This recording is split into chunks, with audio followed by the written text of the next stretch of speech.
I have a message. I have a message for President Macron. Today, Israel is defending itself on 7 fronts against the enemies of civilization. We're fighting in Gaza against Hamas, those savages who murdered, raped, beheaded, and burned our people on October 7th. We're fighting in Lebanon against Hezbollah, the most heavily armed terror organization in the world, which was planning an even greater massacre than October 7th on our northern border, and that has rocketed Israeli towns and cities for nearly a year. We're fighting against the Houthis in Yemen and the Shiite militias in Iraq and Syria that together have launched hundreds of drones and missile attacks against Israel.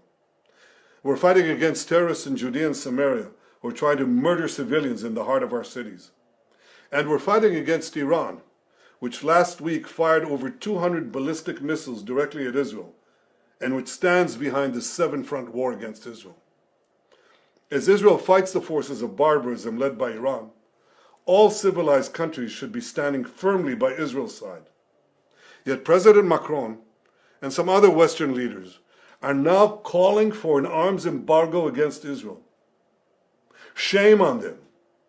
Is Iran imposing an arms embargo on Hezbollah, on the Houthis, on Hamas, and on its other proxies? Of course not. The axis of terror stands together. But countries who supposedly oppose this terror axis call for an arms embargo on Israel. What a disgrace. Well, let me tell you this. Israel will win with or without their support. But their shame will continue long after the war is won. For in defending ourselves against this barbarism, Israel is defending civilizations against those who seek to impose a dark age of fanaticism on all of us.